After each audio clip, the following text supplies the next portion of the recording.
I'm Jim Heaney, editor of Investigative Post. I'm here with Geoff Kelly, my associate editor and political reporter. In addition to reporting, he publishes a weekly Political Post newsletter that goes out on Wednesday. So, Geoff, you've been covering the campaign. It's really the most competitive mayoral primary campaign we've had since way back in 1993 when Gene Fahey and Tony Masiello competed for the Democratic nomination. Masiello obviously won that one and went on to win two more terms after that. How would you size up this campaign so far? So it's also a crowded race. In that regard, it's reminiscent of 2005 when you had a Democratic primary when Brown first won office, 2 decades ago, when you had multiple candidates, credible candidates, in the Democratic primary. This time we got 5. 3 of whom are elected officials currently, so they have bases. We've got 2 white candidates, 3 black candidates. And you've got all competing for Democratic voters in a primary. It's tricky to do this math, to figure out who's got an edge. So you've done interviews with all 5 candidates, so I'm going to play word association. I'm going to throw out a candidate name. Just briefly, what was striking about what he had to say, or what's striking about his candidacy? And let's start with acting mayor Chris Scanlon. Chris Scanlon's pitch is basically, I've been working toward this office in the dozen years I've been in City Hall. I've hit the ground running. I'm full of energy and I'm getting things done. Please give me a chance to show you what I can do. He has gathered around him all the advantages of incumbency, that is, in terms of who's donating to his campaigns, big developers, companies with contracts with the city, lots and lots of small donations and medium-sized and big donations from city employees.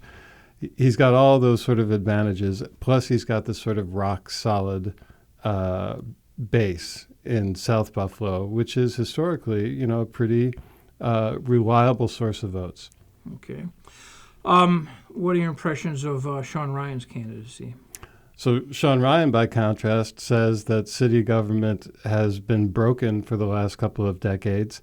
And if you want change, and if you want someone who brings to the office, lots of experience and understanding of policy, then he's your guy. He's been a state senator for the last few years and was assembly member before that. So he's been elected multiple times by several, important districts of the city, important in the sense that they also are reliable voters. Delaware District is probably, over the course of the past 20, 30 years, the most reliable source of votes, the highest turnout, along with Maston and South. And notably, he's the one who is endorsed by the Democratic Party. I neglected to add that he's actually got the endorsement of the party whose primary it is. We'll see how important that is. Yeah, it could be a double-edged sword. Yeah. Garnell Whitfield. Now you told me when you came back from the interview that you found him really interesting to engage in conversation. So tell me about Garnell Whitfield. Yeah, he is a compelling person to talk to, in part because he spent 34 years in the fire department, and about 20 of those years was in administration in City Hall as a chief administrator of the fire department, and then of course as deputy commissioner, and then a commissioner for 7 years. And so he's kind of seen the sausage be made. He knows the inner workings of the city's departments. He knows where the cheating is. He knows where the inefficiencies are. At least this is the pitch he makes. A lot of it involving overtime. And he was with the fire department, which is one of the, sort of biggest sinners in that regard, if you regard overtime as a sin. His pitch is it's not about specific policy issues. It's about himself. He says, look at me, look at my history of integrity and honesty, he says, and consider this particular knowledge I have of the way City Hall works. That's what you're voting for, not any particular competing, platform that's competing with the platforms of others. Okay. So we've got one councilman running, Rashid Wyatt, who represents the University District, Kensington Bailey, et cetera, et cetera. Popular in his district. He's made a name for himself as a sort of strident and vocal critic first of the Brown administration, and he's carried that critique into the 8 months of the Scanlon administration, of the acting mayor's administration.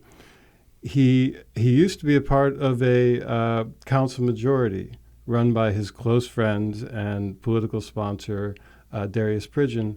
Since Pridgen declined to run for re-election, he's been kind of a lone wolf on the council. He's alienated from all the factions on the council. He's kind of standing by himself, and he's selling that as a virtue. I'm the guy who's out there speaking up for the people, he says. All right, and then we've got Anthony Tyson Thompson, who's kind of a mystery, kind of an unknown. What did you take away from your interview with him? Yeah, not a mystery to me anymore. I spent about an hour and a half with him and having a very dynamic conversation.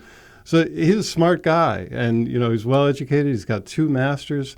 He's got a diverse resume, but he hasn't spent a lot of time in any one particular job, and he hasn't spent a lot of time in government. Sort of a fellowship at City Hall and a little less than 2 years doing communications for Assembly Majority Leader Crystal Peoples-Stokes, and then a bunch of other jobs.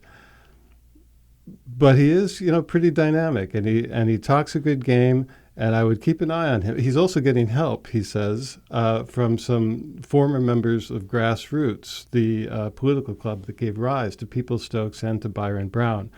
And that tells me, watch out for this guy. He's going to be back in, whether it's This is kind of a dress rehearsal for something down the road. So his problem, right, is name recognition, and he's got no money to change that. Nobody knows who he is, or not many, I should say. And he hasn't raised any money, so he can't advertise. He's not going to win this election, but this election might raise his name recognition a little bit. It puts his name, in the mix for future races. All right. So let's talk about contenders and pretenders, because we've got some candidates that have organizations that have a lot of money, and we've got other candidates that have little to no money and a pretty modest organization, much of it based on family and close friends rather than anything that would pass for a political organization. So who is this really a race between? So the front runners, are essentially the 2 white candidates, State Senator Sean Ryan and Acting Mayor Chris Scanlon. They have organizations. They've raised a lot of money. They're both bringing like $1 million or more to this race by the time it's over. They have lots of volunteers. They know and professionals running their campaigns. They also have sort of big bases, right? Ryan has been voted into office again and again by the districts of the city that he represents. Scanlon, as I mentioned before, has this rock-solid base in South Buffalo that's going to turn out heavily for him. And he has, over the last 8 months, he's been everywhere in the news, cutting ribbons, making announcements on TV. So he's out there with his proxies and with the help of all of his city employees trying to gain votes throughout the city and other districts. So those 2 are the front runners. You have 3 black candidates, some of whom have some crossover appeal to other parts of the city, but really what they're doing is dividing up the east side, the black vote. That puts them at a disadvantage. If there were 1 black candidate, it's quite possible that black candidate would be the favorite in this race. Yeah. So you've got 2 whites splitting a predominantly white vote, and you got three blacks. Yeah, and trying to make inroads elsewhere. Everyone's looking for votes everywhere. That's a given. But they're also trying. Those 2 in particular, Ryan and Scanlon, are working hard to just make sure that every vote that is a part of their base turns out on Election Day. Usually, the winner of the Democratic primary is a shoo-in to win the general election. Yeah, not this time. Yeah. So how might this play out between primary day and election day? So, if Ryan wins, Scanlon, the acting mayor, will almost certainly still hang around for the general. He's created an independent line on which to run, so he'll be on the ballot in November on that line.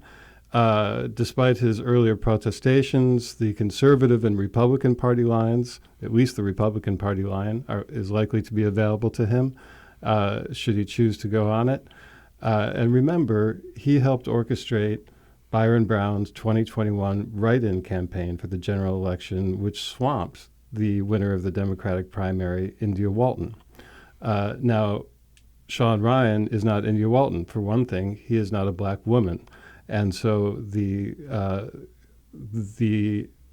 campaign that pilloried India Walton, who made her seem like a dangerous radical socialist who was going to burn down the city, is not likely to repeat itself.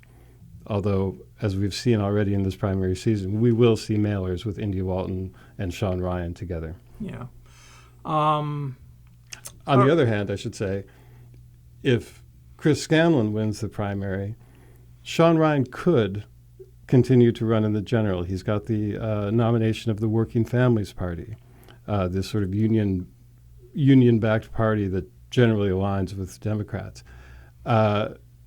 He's kind of indicated he won't do that. He's kind of, he's been a sort of good party guy, a Democrat, his entire career in politics, plus the path to victory against someone who has the Democratic nomination, if that's Chris Scanlon, it's very difficult. Scanlon, on the other hand, can turn to the Republican and conservative and unaffiliated voters that turned out for Byron Brown. That's really the Jimmy Griffin strategy. It's the Jimmy Griffin strategy, yes. All right. Garnell Whitfield is also attempting to secure a line in November as well, correct? Yes, he is. And of the three black candidates, he has raised the most money.